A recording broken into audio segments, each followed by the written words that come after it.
Defying President Trump again, Russia unleashes a horrific drone attack, this one on a kindergarten while small children were inside. After years of this, is anything going to stop them? I'll ask our Washington reporter, Caitlin Dornbos. Plus, an outrageous plea deal allows an Oklahoma teen to escape decades in jail for raping two of his girlfriends. What the heck allowed this guy to skate free? And Kristin ducks a Today Show appearance as critics continue to bash her for an out-of-touch Instagram post. Those stories and more today, Thursday, October 23rd. I'm Caitlin Becker, and this is the New York Postcast. Welcome to day 23 of the government shutdown. Yes, it's still going on, and now it's the second longest one in history. Republicans are pointing the finger at Democrats, and perhaps surprisingly, the Dems are openly admitting to dragging their feet in an effort to win political favor over healthcare subsidies, right as Americans are applying for insurance coverage. Open enrollment season begins on November 1st, and Americans will soon get notices about their premiums going up. Democrats hope that will move support over to their side as they try to bring healthcare costs down as a part of budget negotiations. And of course, both Democrats and Republicans paying close attention to public sentiment around the issue. The public, after all, voted them all into office. And they're in luck here because we do have some information. A new poll is shedding some light on this very subject, and it's not looking like things are going the Democrats' way. A survey of swing state voters commissioned by a conservative advocacy group found that in 8 swing districts, voters were more likely to blame Democrats for the shutdown. 39% of respondents blamed the Democrats, 36% blamed Republicans, and 23% blamed both parties. A lot of numbers there, but the only one that really matters is, again, 23. The days our government hasn't been able to work for any of us voters.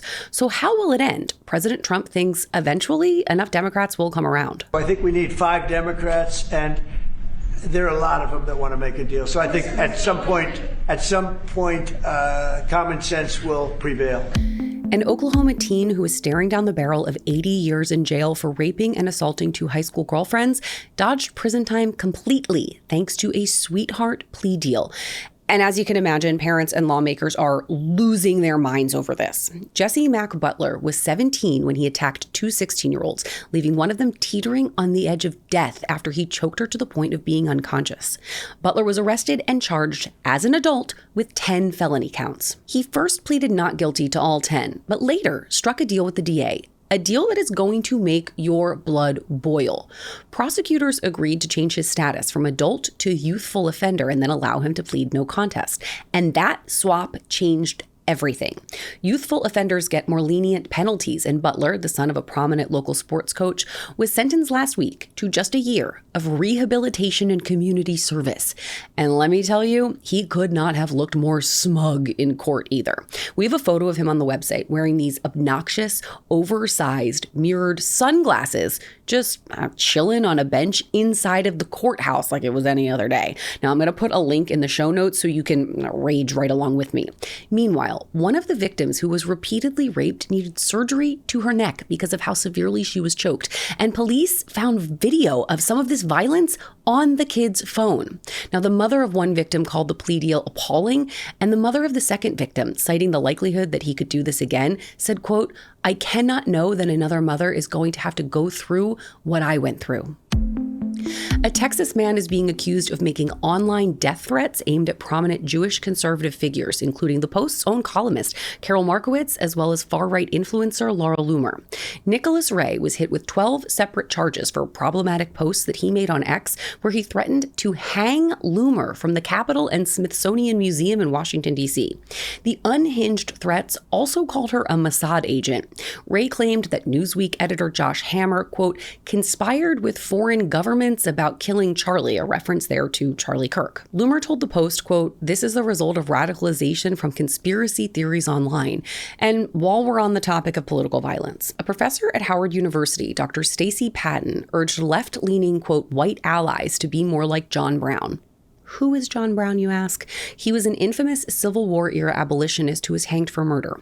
Brown organized the Potawatomi Massacre in 1856, where 5 Kansas settlers were executed. He also led a raid on a federal armory in Virginia in 1859. Now, he hoped to seize weapons, incite a slave rebellion, and end slavery. 4 people died in that raid. Brown was eventually captured, tried for murder and treason, and then hanged. Now, Patton said of the white John Brown, quote, "He saw an empire built on blood and decided to make it stop. The latest gruesome Russian attack on Ukraine involved drones bombarding a kindergarten. This is one of the most egregiously violent chapters in the conflict to date. The school building was ablaze as the terrified children cried, clinging to first responders who came to help them. Yes, they were in the building at the time. Officials say 50 children were evacuated in the attack. Now, a silver lining, if you can even call it that, is that it appears that by the time the second floor of the building collapsed, the children had been safely sheltered in the basement. Thankfully, none of them died. Honestly, it's kind of a miracle. Ukrainian President Volodymyr Zelensky posted on X, quote, "There is no justification for a drone strike on a kindergarten, nor can there ever be." I can't imagine any reasonable person not agreeing with that statement. These are 5 and 6-year-olds.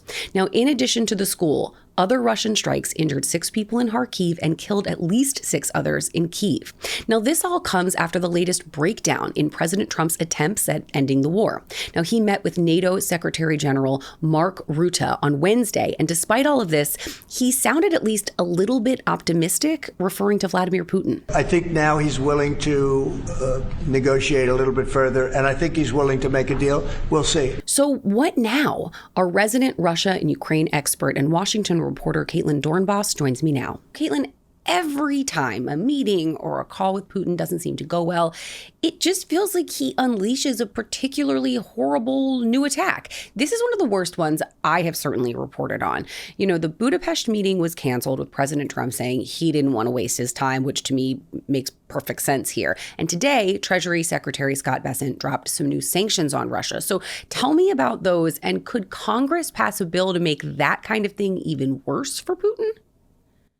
Yeah, certainly. There were a number of bills actually just put forward yesterday on ways to further punish Putin and really getting him to the table.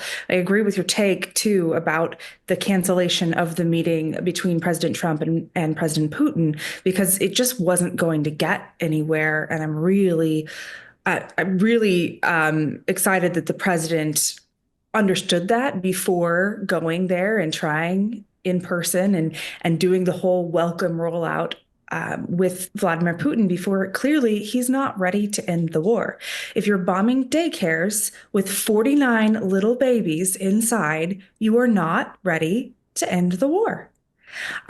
So in addition to that legislation that passed Senate Foreign Relations Committee, will be headed to the Senate floor for a vote sometime soon.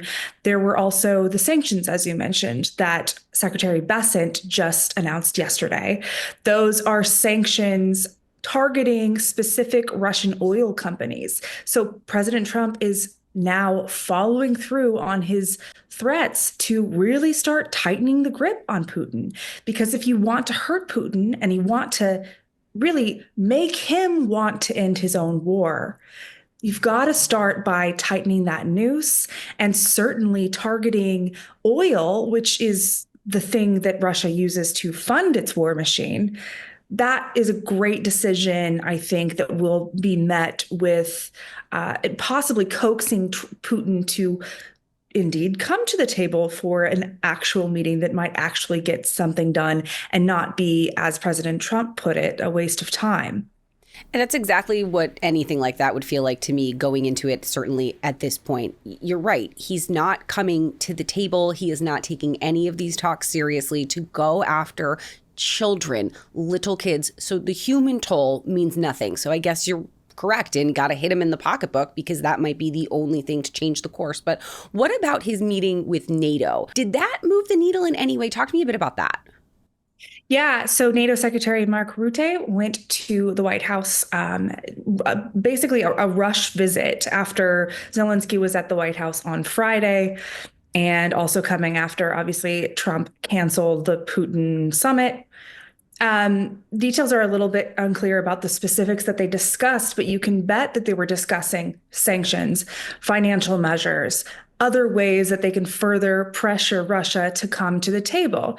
Tomahawks are off the table as of now, but President Trump, when he took them off the table on Friday after the Zelensky visit, he didn't say never. He just said for now. So certainly, I'm sure targeting deep strikes into Russia was part of their conversation. And we'll see whether or not it does move the needle on President Trump's decision to send those Tomahawks. These missiles can reach as ranges as far as 1,000 miles. That puts, possibly even the Kremlin in target range.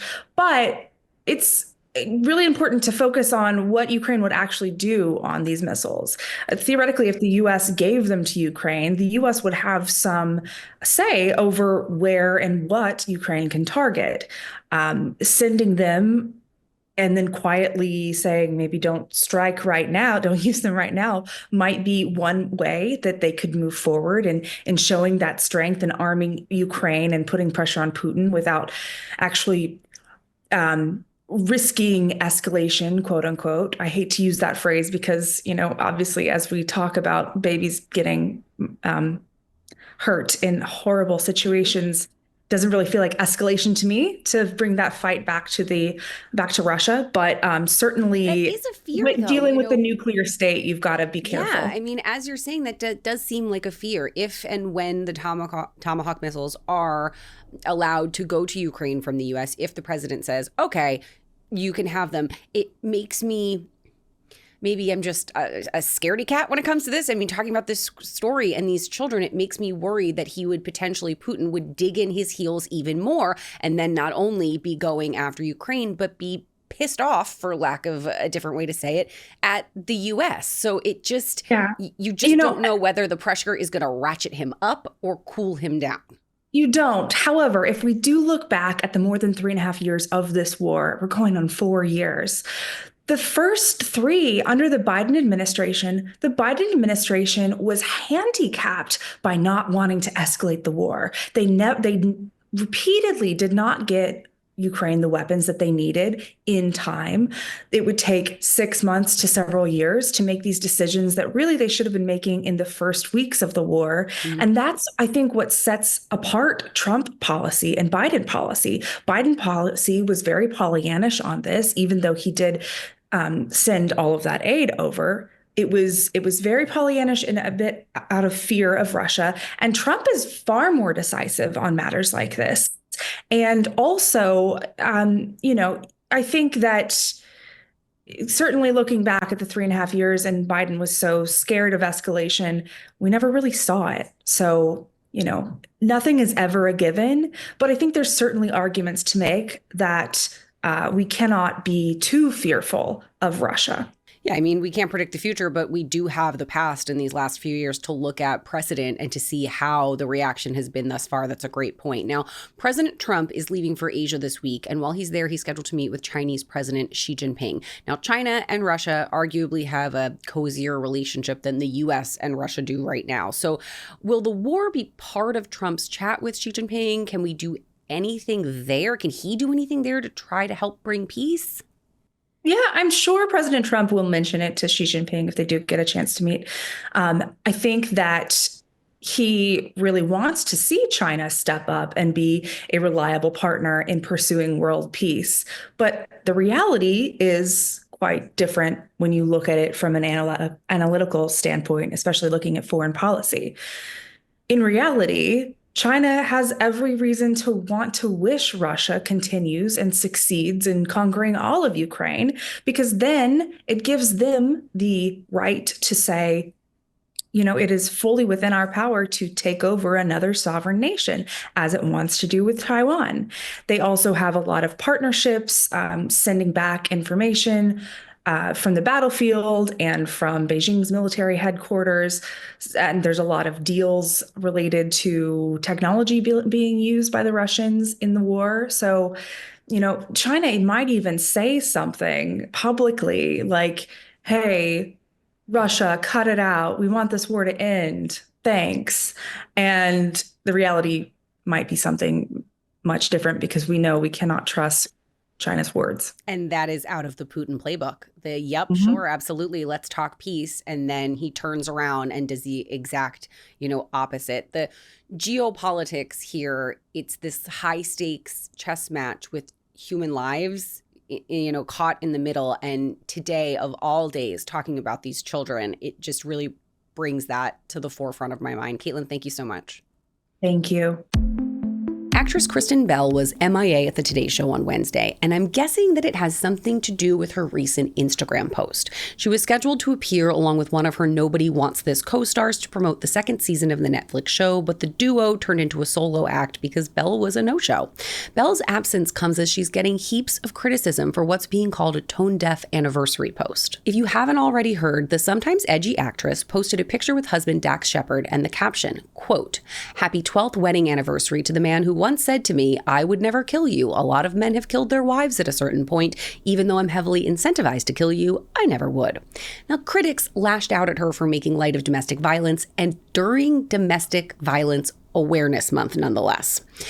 Adding insult to injury, a video has now resurfaced where the pair were doing press interviews for their 2012 movie Hit and Run. Bell joked that she insulted Shepard about his fancy car, to which Shepard then jokes, quote, "And then I hit her several times." Bell quips, "And then I got beat up, and guess what? I never opened my mouth again." Well, nobody wants that. Health and Human Services Secretary Robert F. Kennedy Jr. is about to release new dietary guidelines. You might expect things like butter or beef to be out and salmon or kale to be in, but you would be wrong. So, HHS does this every 5 years, but some reports suggest this particular update will be controversial because of Kennedy's fondness for delicious foods high in saturated fats. Things like the president's favorite meal, the cheeseburger. Red meat, butter, cheese, cream, all insanely delicious, but they have been long vilified for their high saturated fat contents. Current guidelines suggest those foods should only make up 10% of daily calories. The American Heart Association's recommendations are even lower, just 6%. Now, saturated fat can raise cholesterol and cause a substance called plaque to build up in our arteries, which can reduce blood flow, and in a worst case scenario, lead to things like heart attacks, so not good. Enter RFK Jr. The Hill is reporting that we will soon be getting a new set of guidelines unveiled that includes higher amounts of these foods. Now, he has long argued that Americans need more trans and saturated fats in their diets, not less. Trans fats have an even worse health reputation than the saturated ones. Many medical and nutritional experts tend to disagree. Now, I am no health expert, but a double bacon cheeseburger with a side of fries and a funnel cake just doesn't sound like it will make one the pinnacle of health. I love all of those things, but I'm not about to go take a hot yoga class or go for a jog after I eat them all in one sitting. I'm going to take a nap and binge some Netflix. Anyway, now that we're all hungry, make sure you like and follow the New York Postcast wherever you get your podcasts and on YouTube. It helps all the other people who don't know about this awesomeness find the podcast. Now, go out there and have a snack. Make it a healthy one.